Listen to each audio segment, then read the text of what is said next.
The voyage started just like any other. The cargo ship SS Cotopaxi is making another journey to Havana, Cuba, to deliver coal. It's November 29, 1925.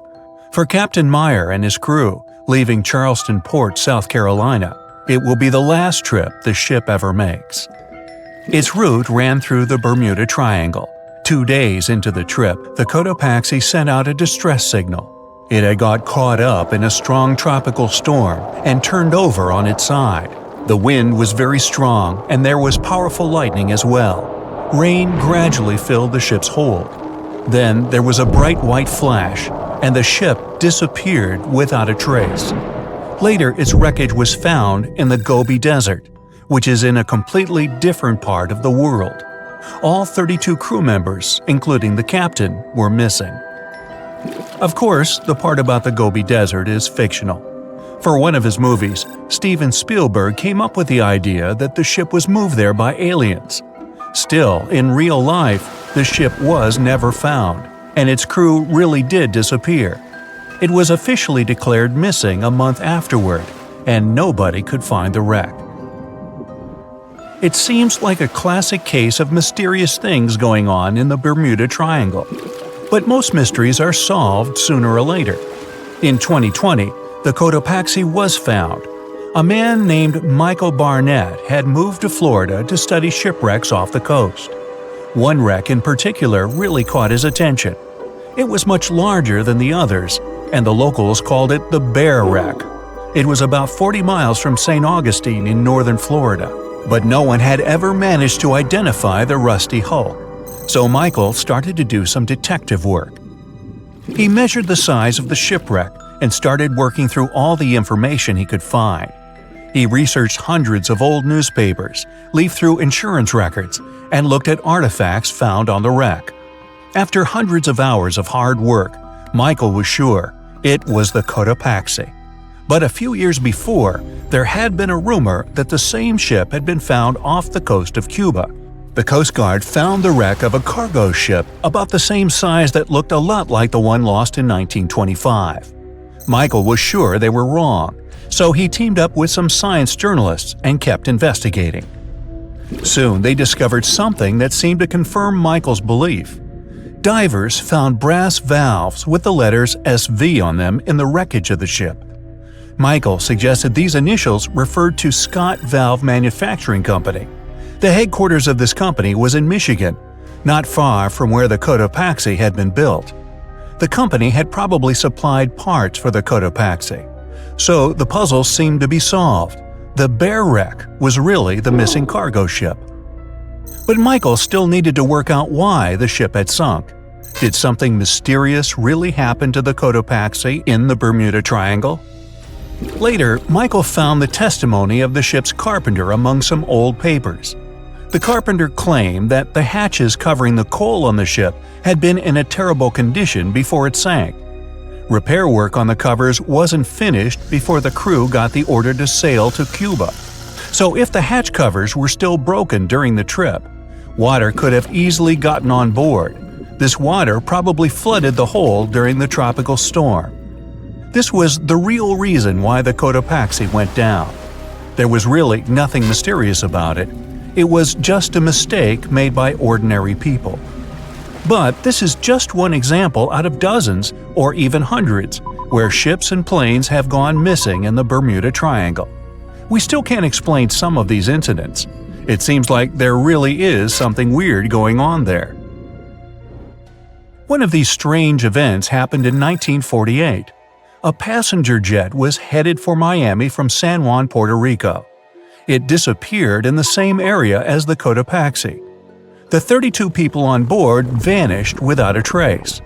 The weather was clear throughout the flight, but experts think that when the plane was about 50 miles from the coast, it could have been hit by a strong wind that knocked it off course.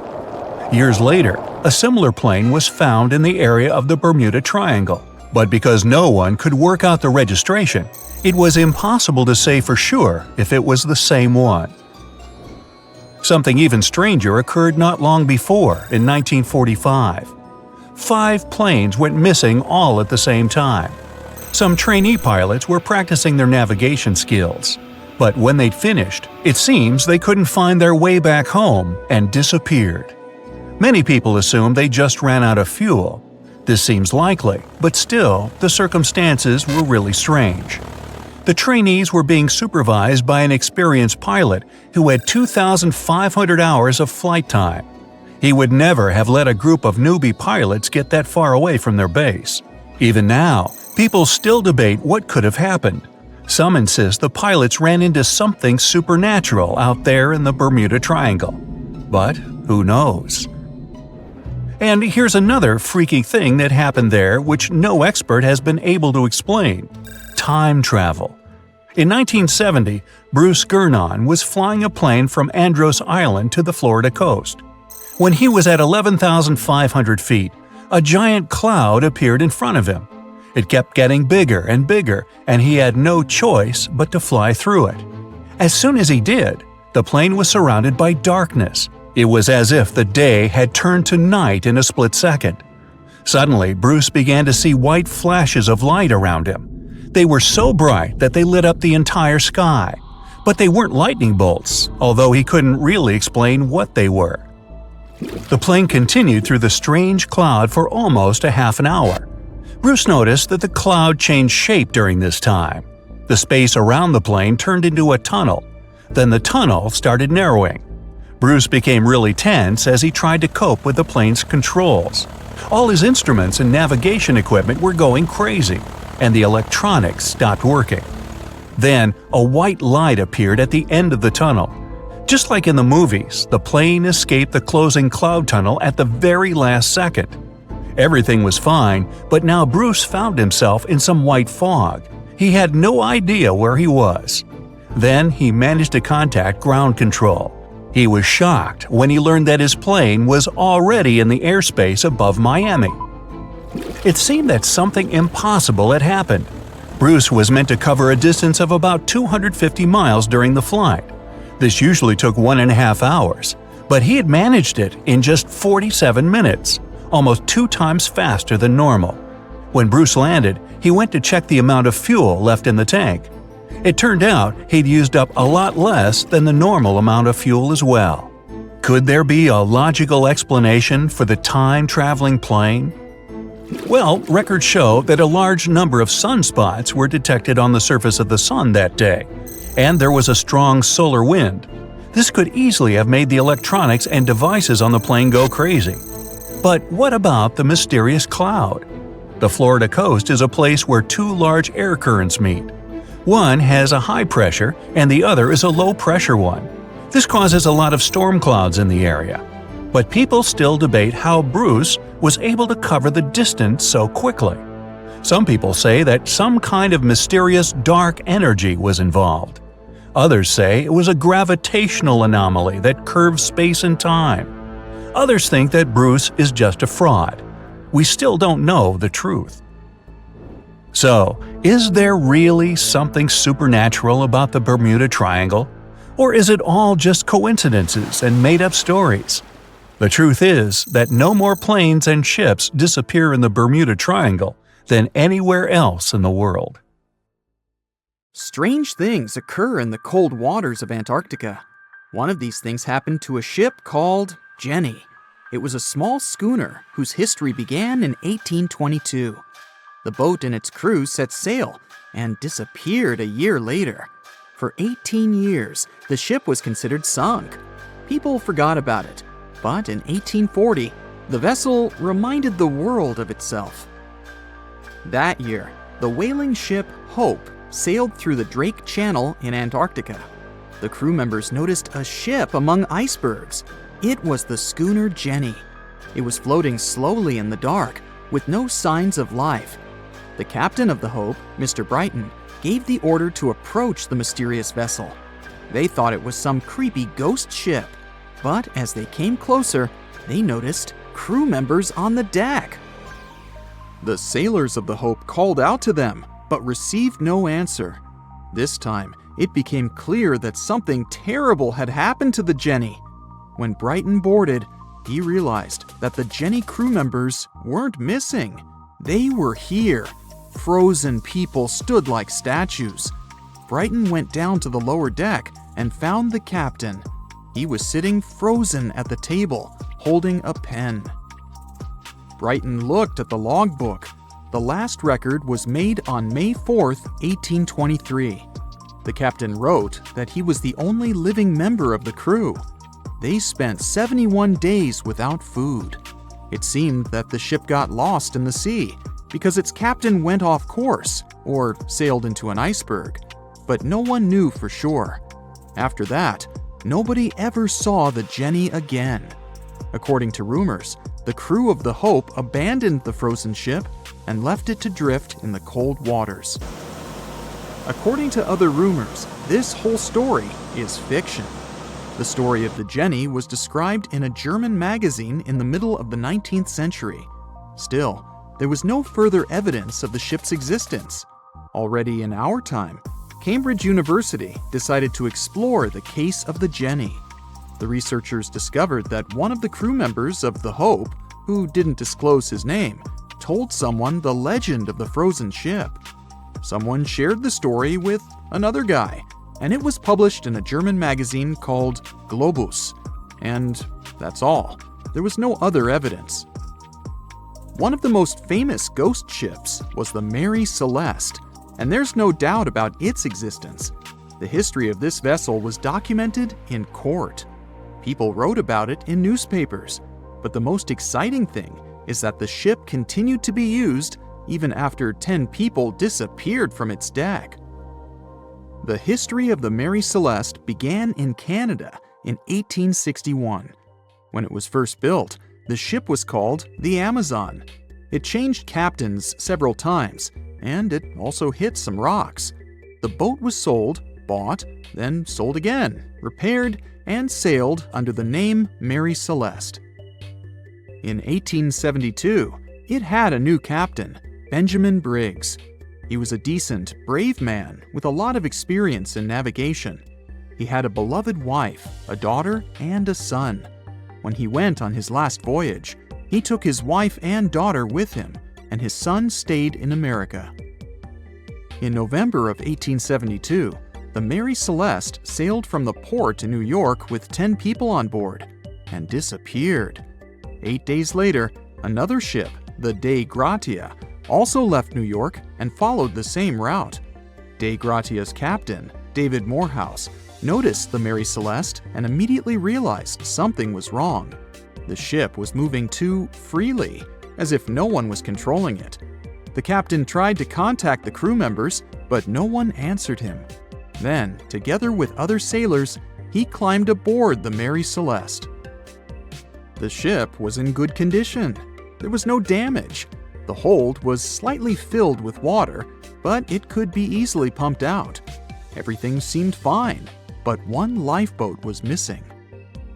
The crew members' valuables were in their cabins. The cargo was in the hold. The supplies of water and food were untouched.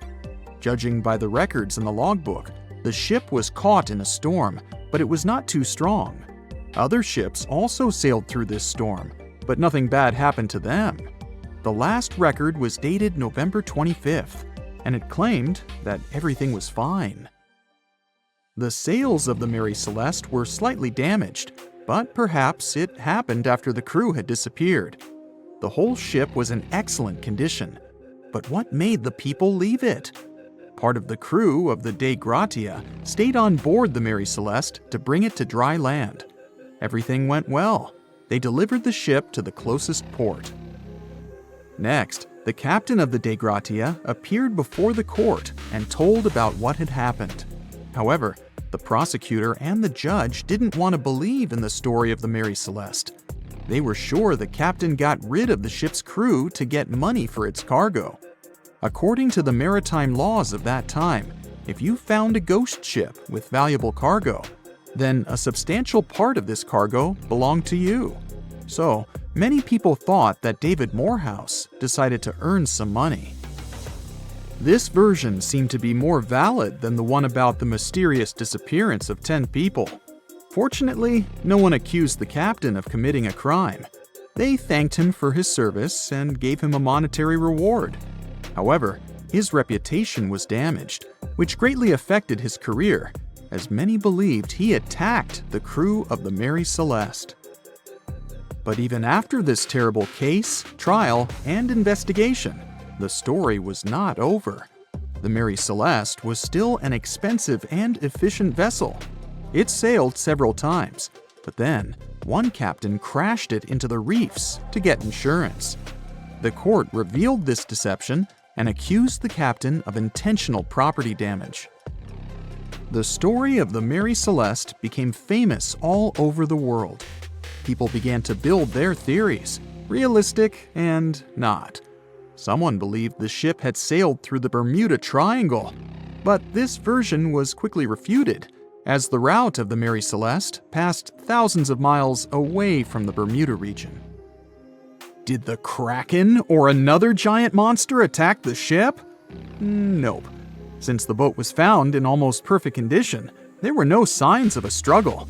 One of the most popular versions was that the crew of the Mary Celeste stole some valuable cargo and sailed to Spain on the rescue boat. However, those who knew Captain Benjamin Briggs said he was a good, honest man. Besides, he had a son in New York, and Briggs would never leave him. A more thorough investigation revealed that a series of accidental circumstances could have caused the disappearance of the ship's crew. Before its last voyage, the vessel delivered coal. Perhaps the pump intended for pumping water got clogged with coal after that, and when the ship got into a storm, the hold filled with water and the pump broke. The captain couldn't understand the amount of water because numerous barrels in the cargo hold blocked the view. Benjamin Briggs assumed it was dangerous to stay on the ship during a storm, so he evacuated with the passengers on a lifeboat. Perhaps they were close to land and decided to sail there, but the storm intensified and overturned the boat. Also, one record in the log journal said that the chronometer was faulty. It was a device that helped to determine your location at sea using longitude. Briggs got lost and didn't know which way to sail. The storm was strong, and he couldn't determine whether the ship would sink. Perhaps Briggs decided to leave the ship in a rescue boat when he saw the coast of the Azores. The uniqueness of this ghost ship case is that, unlike many others, you can investigate it yourself. There's a lot of information about the Mary Celeste on the internet. There are documentaries and research articles. Perhaps you'll be able to notice something that others haven't seen and solve the mystery of the disappearance of 10 people. They say nothing is ever lost, and it's true. Let's discover ships frozen in time. The first one is truly fascinating. Here, the Antikythera shipwreck. It's a Greek trading ship from the 1st century BCE. It's located on the east side of the Greek island of Antikythera and at the merging point of the Aegean and Mediterranean seas. Around 2,000 years later, in 1900, a group of Greek sponge divers discovered the wreck. They were going to Tunisia, yet they were forced to find shelter from a storm on a nearby island. Since they couldn't go anywhere due to the storm, they decided to look for sponges until the weather got calmer. One of the divers discovered the shipwreck at depths of around 130 feet. Imagine someone going for a sponge hunt, but getting out to the surface with archaeological treasures. The captain of the sponge boat talked to the Greek officials about what they had found. The officials sent 2 ships to the wreckage. The salvage operation was successful, and discoveries are now in Greece's National Archaeological Museum in Athens. The findings included 3 life-sized marble horses, jewelry, coins, and hundreds of works of art, including a 7-foot-tall Colossus statue of Hercules. Among these treasures, Antikythera ephebe, a bronze statue of a young man, caught more attention. Because the ephebe doesn't comply with any familiar iconographic model, and there are no known copies of his type, he held a spherical object in his hand. Scholars have different theories of who that person could be, but they are not in a consensus yet. More than 70 years later, Jacques-Yves Cousteau and his team went to the area and recovered hundreds more artifacts and the remains of 4 people. Interestingly, they discovered a complex set of interlocking gears, capable of predicting the movement of the sun, moon, and several planets. The mechanism can also show the times of solar and lunar eclipses years into the future. Think of this Antikythera mechanism as an early computer calendar, to plan significant events like agricultural activities, religious rituals, and Olympic Games. These artifacts found in the Antikythera wreckage are some of the most important findings in modern archaeology. Just the Antikythera mechanism itself has changed our perception of the limits of ancient technology. The mechanism has a sophisticated design and was made over 1,000 years ago. After all these amazing discoveries, experts believe that the wreckage site has remained largely unexplored and is mostly because of its location and the landscape of the seafloor on which the ship rests. The wreck is too deep for scuba divers but too shallow to use something like a submersible. A survey made on the seafloor in 2012 showed evidence of a second wreck about 800 feet to the south. It's clear that this area has a lot to offer humanity. What would happen if those sponge hunters didn't go to the area? Scientists found a shipwreck in Antarctica at the bottom of the Weddell Sea 107 years after it sank. The name of the ship was Endurance, and it was the lost vessel of Antarctic explorer Sir Ernest Shackleton. Scientists who laid eyes on it decades later say it is among the greatest undiscovered shipwrecks ever. That is why they filmed the whole discovery. The video shows the remains of the Endurance and proves it is still in remarkable condition. It has been sitting in 10,000 feet of water for over a century, yet it looks like it sank very recently. So the story goes like this. The ship was crushed by ice and sank in 1915. Shackleton and his crewmates had to escape by themselves in small lifeboats. From then on, it was all about survival. Shackleton imagined to get his crew to safety. Then, the ship sank. Yes, this is a pretty impressive story. But why did scientists prize this ship? Firstly, Shackleton's Imperial Trans-Antarctic Expedition sailed to make the first land crossing of Antarctica. Yes, the crew was trapped in ice, but the intention was important. Secondly, it's about the challenge itself of finding the shipwreck. The Weddell Sea is almost always covered in thick sea ice. The same ice that made the Endurance sink. Getting near the presumed sinking location is super hard, let alone being able to conduct research. Experts of the modern expedition team foresaw the time when the lowest extent of Antarctic sea ice would come using satellite images. They realized that the weather was in their favor to start an expedition. Dr. John Shears said that they have successfully completed the world's most difficult shipwreck search, fighting against constantly shifting sea ice, blizzards, and temperatures decreasing to -0.4 degrees Fahrenheit. Yeesh, I can't imagine the worst conditions in Antarctica if these conditions are in their favor. Lastly, look at this. It's timbers. They're very much intact. Plus, you can read the ship's name. It's still visible. Marine archaeologist Menson Bound says that this is the finest wooden shipwreck he has ever discovered. He has 50 years of career experience, so I believe the guy.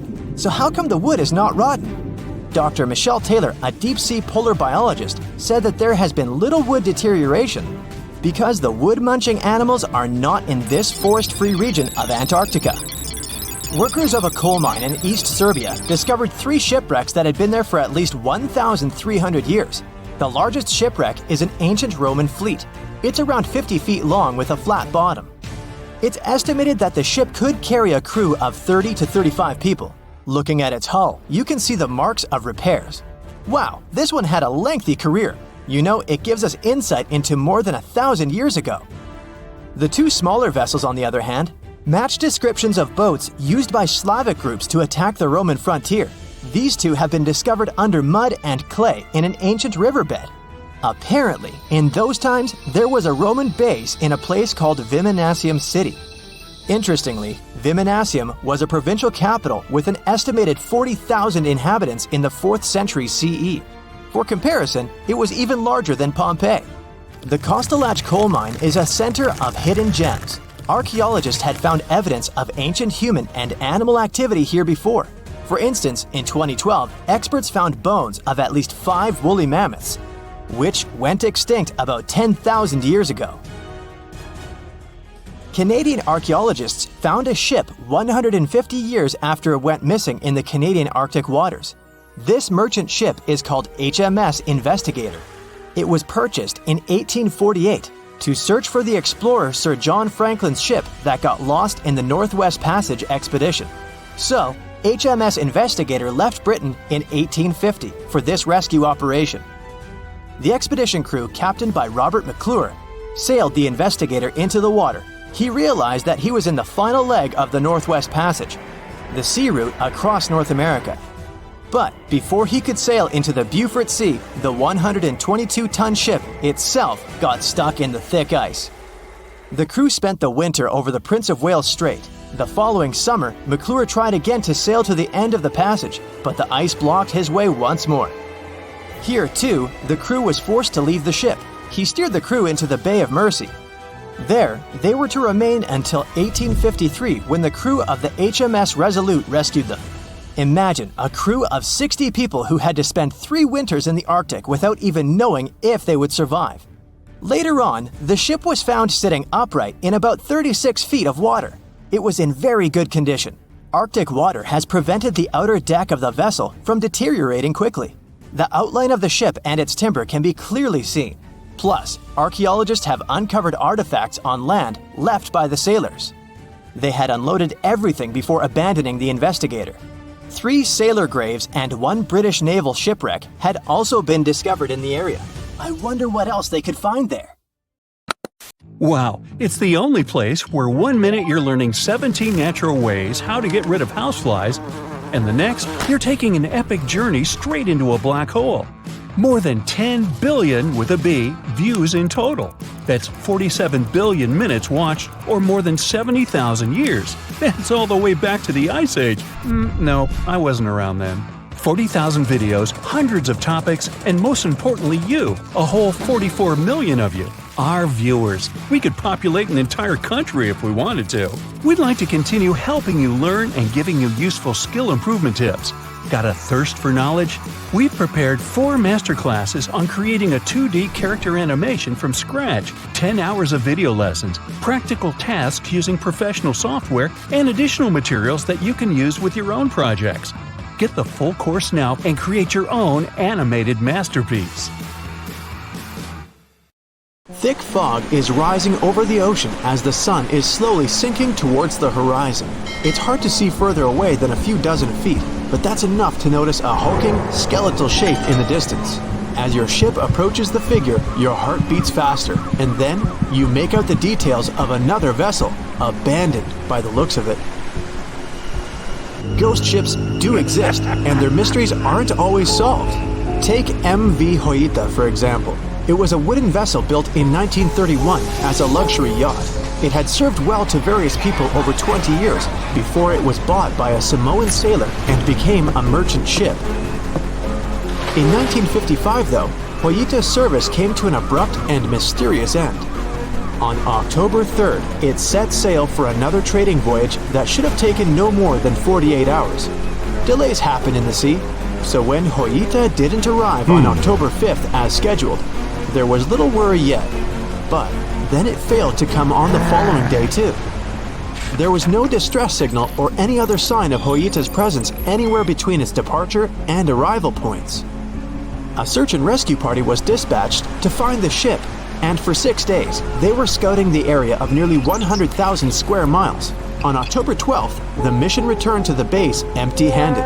Joyita vanished without a trace. It was only a month later that another merchant ship, Tuvalu, noticed the missing vessel far away from its route, drifting in the open sea and listing heavily. The sailors boarded the ship and found that all of its crew and passengers, 25 people total, were missing, along with all the cargo the vessel had been carrying. The radio was tuned to the International Distress Channel, meaning that the crew had been trying to ask for help, but they couldn't reach anyone because the radio cable had been damaged, limiting the range to 2 miles. The lifeboats were missing as well, indicating that people on board must have left the ship. Unfortunately, they seem to have taken the logbook with them, leaving the rescue team clueless as to what had happened. Even today, the mystery of MV Joyita hasn't been solved yet. No one knows where the crew and passengers had gone and what had caused them to leave. SV Carol A. Deering wasn't a ghost ship in the usual sense of the word. There were no sightings of it in the open sea. Instead, it was found on the shore, but the circumstances of it running aground are a puzzle shrouded in mystery.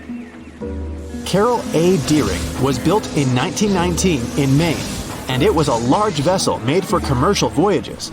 Unfortunately, despite its large cost of construction, it had only served for a year before its last trip. July 19, 1920. The ship was traveling from Puerto Rico to Rio de Janeiro via Newport News to deliver a cargo of coal.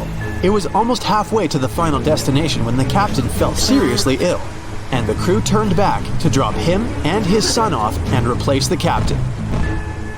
The voyage went without incident, but when it came to Barbados in December to resupply, there were strange moods among the crew. The first mate didn't seem to be happy with the new captain. No one paid much attention to it back then, when they probably should have. The last sighting of Carroll A. Deering at sea was on January 28, 1921, when a lightship noticed it off the coast of North Carolina. There was some commotion on the quarterdeck of the ship, where the crew were normally not allowed. Then, another vessel sighted it, but there was already no one on the decks. On January 31st, the merchant ship was found hard aground in the Diamond Shoals, a site notorious for numerous shipwrecks that had been occupying there for centuries. When the search and rescue party boarded the ship, they found it abandoned, the log and personal belongings of the crew gone, along with the 2 lifeboats. There is still no answer to what happened on board of Carroll A. Deering that January, although the most popular version was mutiny. Maybe we'll never find out the truth though. SS Baychimo is perhaps one of the most notable ghost ships in history. This large cargo steamer was built in 1914 in Sweden and plodded its way dutifully over 16 years, trading provisions for pelts with native tribes of Alaska and Canada. But then, on October 1st, 1931, Baychimo got caught in pack ice. At first, it seemed the crew would be able to wait it out and continue on their route because the ship broke free in a couple of days. But in less than a week, it became caught again, this time for good. In another week, a rescue party was sent to fetch 22 of the Baychimo's crew, while another 15 remained behind to wait through the winter if necessary and get the ship back. But a month later, after a powerful blizzard struck their camp, the sailors went out of their shelters only to find the ship gone. Luckily, a few days later, a native hunter told that Baychimo hadn't been lost yet. He'd seen it about 45 miles from where they had been stationed. They managed to track it down, but decided the ship wouldn't survive the winter, so they took the most valuable cargo from its hold and abandoned it. They were wrong though. SS Baychimo did survive that winter, and many more that followed. When the ice broke, it sailed away on its own, drifting listlessly along the shores of Canada and Alaska. There were numerous sightings of the ghost ship, sometimes adrift in the open sea, and at other times stuck in the pack ice again. People attempted to board and salvage it, but weather conditions or lack of equipment always prevented them. SS Baychimo was last sighted by native Alaskans in 1969, 38 years after its abandonment. What became of it later remains unknown. The story of SS Ourang Medan is one of the most puzzling and harrowing ghost ship stories of the 20th century. No one even knows for sure if the ship even existed in the first place. It wasn't recorded in Lloyd's Shipping, the International Register of Ships, which makes it either a tall tale or a vessel that avoided being officially recognized for some shady reasons. In any case, the accounts as to what happened to the Medan vary. According to most reports, it was carrying some unknown cargo in the Indonesian waters when a distress call was received by another ship in the vicinity. The officer on duty heard an SOS message, but its contents are different depending on the accounts. The message did not repeat, and the crew of Medan didn't answer to any attempts to contact it back. The ship that received the distress call hurried to the rescue, but they only reached the vessel the following day, when it was already drifting and slightly listing. When the rescuers boarded the ship, they found that none of the crew had survived. However, one lifeboat was missing, which implied that there was at least one crew member who managed to escape. What happened to the rest of the people on board remains a mystery to this day. Still, there are no hard facts about this story, so we might never find out whether SS Ourang Medan was actually a ship and not a thing of fiction. SV Zebrina was a 3-mast sailing barge built in 1873 for river trade ships in South America. She served for well over 4 decades, proving to be a sturdy and reliable ship. It was later transferred to Europe, where it continued serving its purpose well.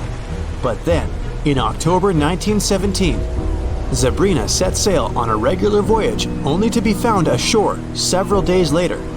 Mysteriously, although the ship was perfectly intact, the entire crew of 5 and the captain were gone. There is no direct evidence or hard facts as to what really happened that day. The most convincing theory is that the crew were washed away from the deck because of an underwater explosion. And then the ship sailed ahead without them, but the truth, as always, remains unknown. The moon shines brightly and illuminates the black water of the ocean. Thick fog descends on it in ominous silence. Then, it's suddenly broken by the creaking of wooden boards, followed by a rippling of the waves. Through the fog, you see the outline of an old, large ship. Its hull is rusty, and a strange cold is coming from it. But the most unsettling thing is that there's no one on the deck. The ship sails without a crew. No, this isn't a mythical Flying Dutchman, but a very real ghost ship. September 2nd, 2019. The British Royal Navy's ice patrol ship, called the HMS Protector, sails through the calm waters of the Atlantic Ocean. The time is 11 p.m. Some of the ship's crew are on deck, while others are sleeping in their cabins. The captain steers the ship and looks straight at the horizon. The sky is lit up by an orange twilight, and clouds float in the distance. Suddenly, against this beautiful landscape, one of the sailors notices the black silhouette of an unknown ship. The captain slows down and steers the ship a little closer to the mysterious vessel. This is an old cargo ship, 250 feet long. Attempts to contact the crew members lead to nothing. It seems the unknown boat is floating in the ocean by itself. There's no one on board, at least, no one alive. The deck of the ship creaks from rocking on the waves. The sun sinks below the horizon, and it gets dark. The ship looks terrifying. British sailors don't dare to climb on that strange deck. They take a photo, post it on the internet, and sail away.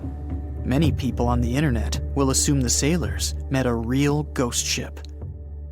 5 months later, we're in the village of Ballycotton in County Cork, Ireland. A local leaves the house early in the morning to go for a daily run. Music in his headphones, fresh cool air, and a scenic route are ideal conditions for a good workout. The jogger runs along the road on the coast of the Celtic Sea. There was a strong storm last night, and now the sea looks calm. The man runs along the top of a low cliff and notices a huge vessel.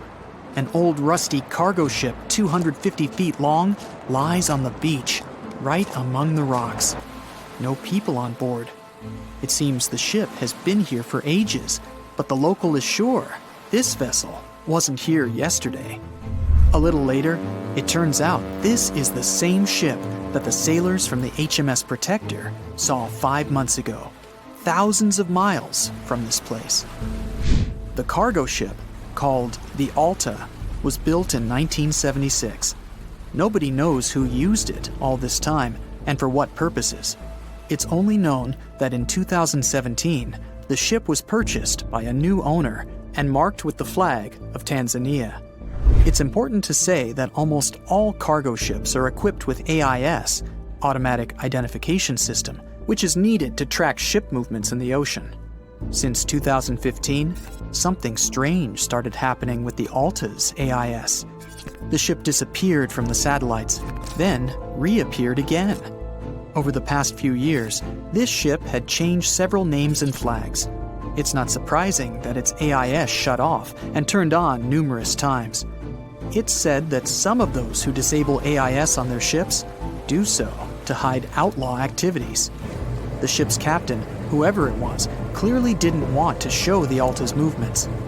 As AIS showed in 2017, the ship had sailed near Greek port cities. The Alta made 12 stops in 3 such cities in different parts of Greece. Then, the AIS signal disappeared, and 10 months later, the Alta reappeared near the northern coast of Africa, 1,200 miles from Greece. In September of 2018, the ship was sailing about 1,400 miles southeast of Bermuda, and at that time, the crew members started having problems. There were 10 people on board the Alta. On September 19th, the ship's engine failed right in the middle of the Atlantic Ocean. The nearest shore was very far away. The ship began to drift. As days passed, the crew couldn't fix the vessel. Food supplies were running low. The crew started to panic and tried to contact someone. The situation got worse as a strong hurricane was approaching the place where the ship broke down. Crew members contacted the U.S. Coast Guard. On October 2nd, a helicopter headed towards the ship. Food and water were unloaded on the Alta. This was enough for the crew to bide their time for several days. About a week later, a rescue boat sailed about 1,500 miles to reach the Alta and help the stranded sailors. Shortly before the start of the hurricane, American rescuers succeeded. The entire crew of the wrecked ship was taken to Puerto Rico. The Alta remained drifting in the ocean. After a while, another ship arrived to tow it to the coast of Guyana. Then, something went wrong again. The ship was hijacked. Who did it and why remains a mystery to this day. But then, for some unknown reason, the thieves decided to abandon the ship and left it to drift in the ocean. For almost a year, the ship's location couldn't be tracked. Then, in September 2019, the vessel was found by the British Royal Navy. How the Alta was able to cover the distance across the Atlantic and wash up on the coast of Ireland is unknown. An investigation has been launched in Ireland. It's necessary to identify the owner of the vessel and find a responsible person to take on the task of towing it. But no one has since been found. Once, an unknown person called the Irish authorities and introduced themselves as the owner of the ship, but didn't provide any evidence. Several barrels of oil were found on board the Alta. To dismantle the ship, the Irish authorities will need to spend about 10 million euros. Local residents are annoyed by the wreck too. Corroding metal is bad for the environment, and kids have already snuck on board and posted a video on the internet from inside the abandoned ship. The further fate of the Alta remains unresolved. It's still lying there. That ship sailed in the ocean for just 2 years. Now imagine if some other managed to drift for 38. In all that time, no one could catch this ship, and people still seek it. That vessel is called the SS Baychimo. It was a merchant ship owned by a Canadian trading company. In 1931, the ship got stuck in ice off the coast of Alaska. A strong snowstorm began. The team waited a week for it to end, but the storm only intensified. One day, the weather improved a bit, and part of the team was evacuated to the nearest city. Another part of the crew, with the captain, set up camp near the ship. The storm started again and didn't stop for a long time. The blizzard was so heavy that the ship's captain couldn't see beyond his arm's reach. Finally, when the storm was over, the captain saw that the ship simply vanished. He decided the Baychimo sank during the storm. A week later, the ship was found, drifting near the place where it was lost. The hull of the ship was damaged so badly that it was unsafe to sail on it. The captain decided to abandon the ship. However, it didn't sink. For the next 38 years, it was drifting at various points along the Alaskan coast. Several times, people climbed on the ship, including native Alaskan residents and a group of researchers.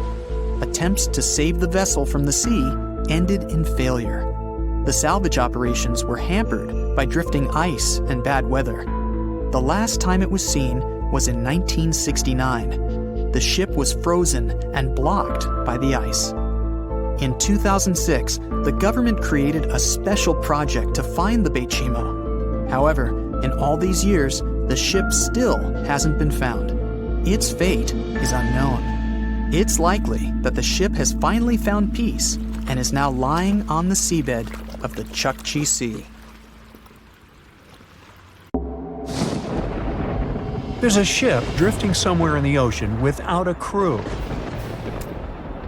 The last time someone saw it was over 50 years ago. Its story reminds of that of the Flying Dutchman, a ship that's bound to sail forever and bring disaster to whoever sees it at sea. At least the legend says so. Unlike the Flying Dutchman, the SS Baychimo was definitely real and built for a German company in Hamburg and began as an ordinary cargo ship. It was trading supplies between Hamburg and Sweden in the Baltic Sea starting from 1914. It had a strong steam engine and a hull made of steel. A few years later, it became British property.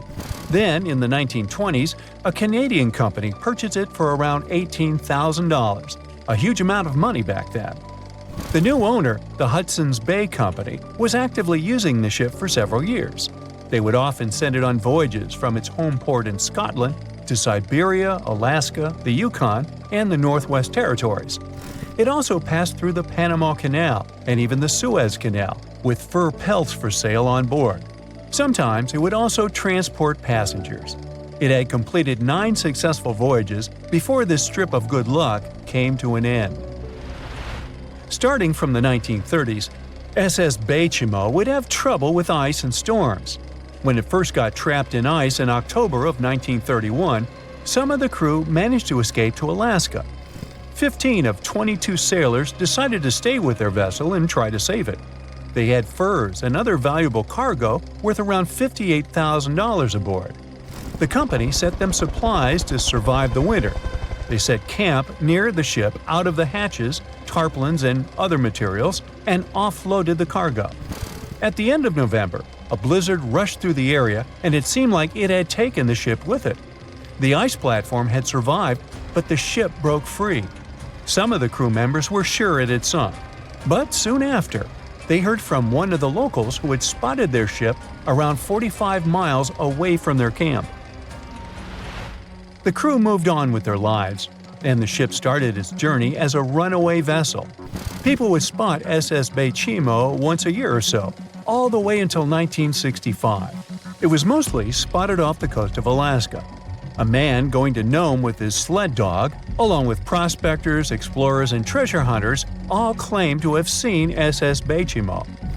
Someone tried to board it and take it to port, but ended up stranded on it for days because of horrible weather. Others got luckier and managed to take a whaleboat, some furniture, and other valuables from the vessel.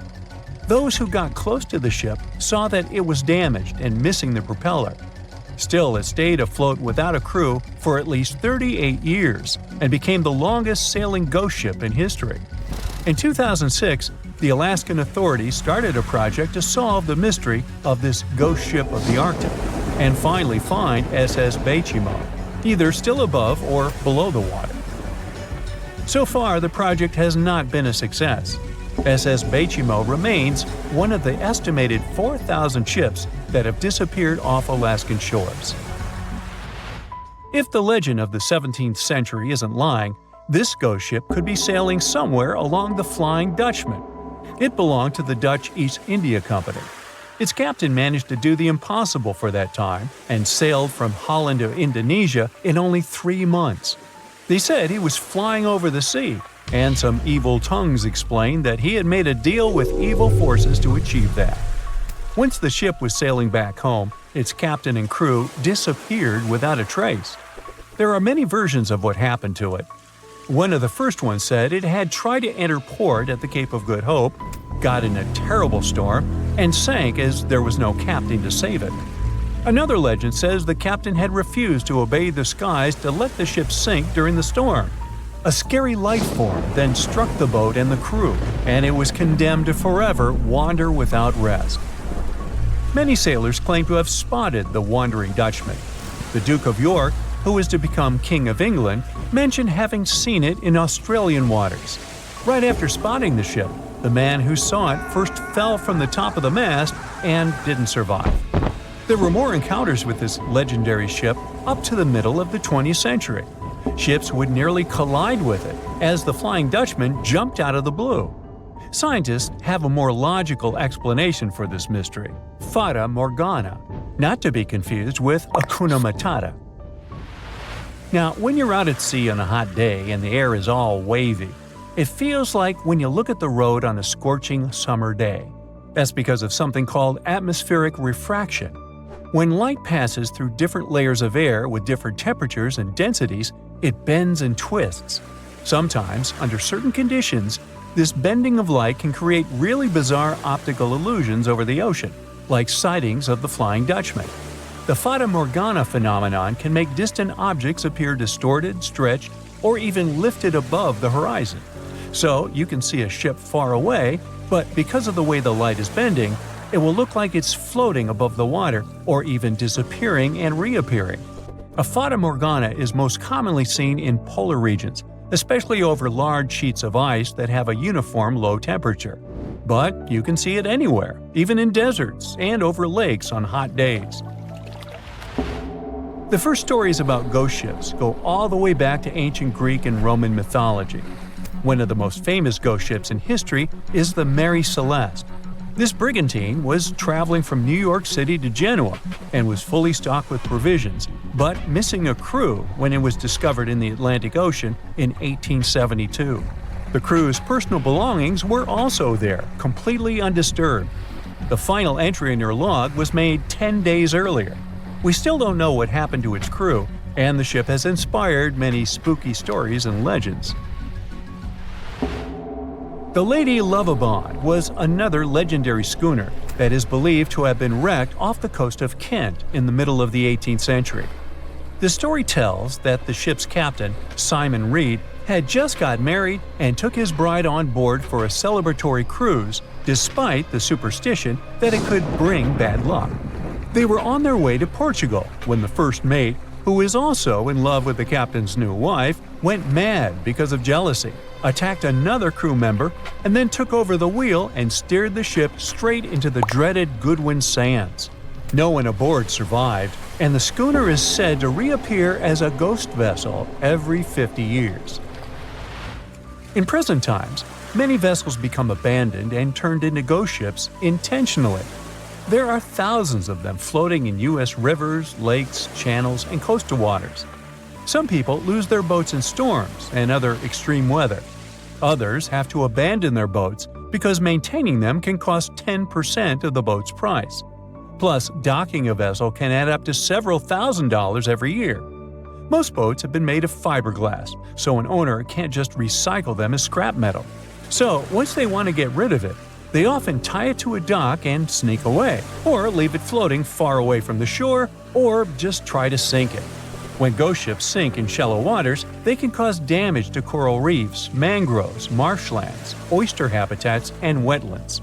Plus, they can collide with unsuspecting regular ships and cause real trouble. So, don't do that. Enough said. No matter what happens, don't stop! We almost got it! Two treasure seekers are digging frozen ground in a cornfield at night.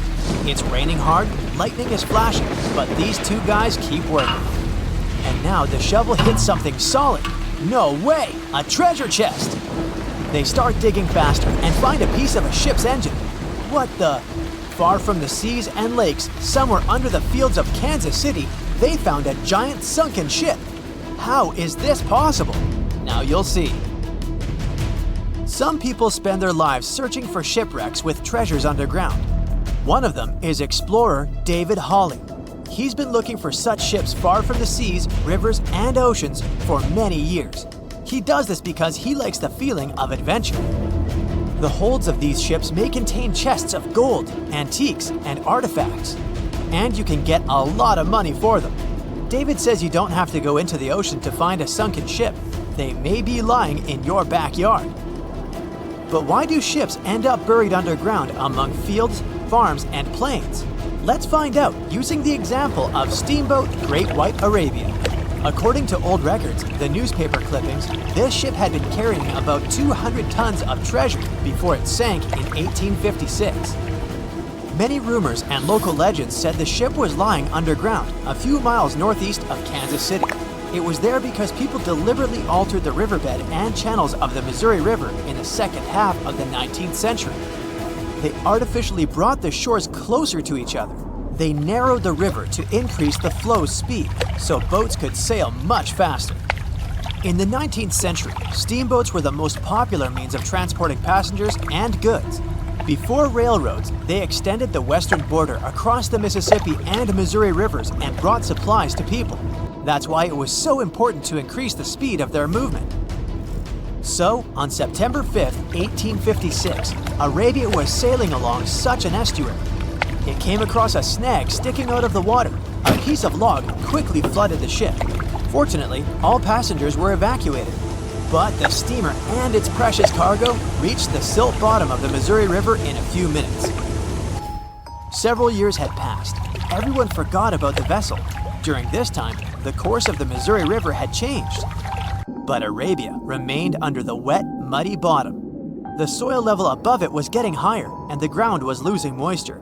Eventually, many decades later, a cornfield formed above the sunken ship. In the 1980s, one farmer owned this area, and he had no idea what was hidden in his territory. David Hawley carefully studied the history of the sunken ships of the USA. He knew that hundreds of steamers had gone underwater all over Missouri, but most of all, he was interested in Arabia, as there were rumors that it was filled with gold and other valuable things. The territory of cornfields in Kansas was vast, but David Hawley knew how to search properly. In 1987, he started working. First, together with his brother and father, they collected all the clippings from old newspapers they could find. They were looking not only for information about the steamer, but also for maps of the Missouri River. They tracked its historical changes, checked the dates, and identified a large area where the steamer sank. Next, they used electromagnetic testing and other geological stuff to study the soil and find the right place. They searched for differences in ground moisture and density. Then, they went through the territory with powerful metal detectors. And so, by the fall of 1988, they had determined the location of the steamer.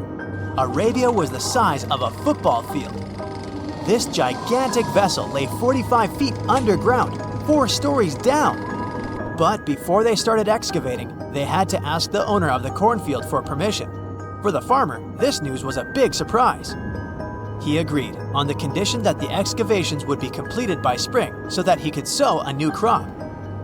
Digging a giant ship in winter is much more difficult and expensive than at other times. It includes additional equipment, electricity, and heating costs. The team worked day and night. They financed the excavations out of their own pocket. Each invested more than $10,000 and took out a bank loan. Finally, they noticed the first details of the ship. The shovels hit the huge engine boilers and the deck. The goal had been achieved. Most of the cargo lying inside the sunken ships is covered with rust, shells, mud, and is badly damaged. The contents of Arabia were in excellent condition, considering that the ship had sunk 130 years prior. Unfortunately, they didn't find the chests of gold. Still, they got several tons of other valuable cargo, household items of people who lived in the middle of the 19th century. It was a time capsule. The ship was carrying supplies for hundreds and thousands of people, and all these things were perfectly preserved. For example, they could clearly see the brand stamp Goodyear Rubber Company on one rubber shoe. The longer the excavations continued, the more things David and his team found.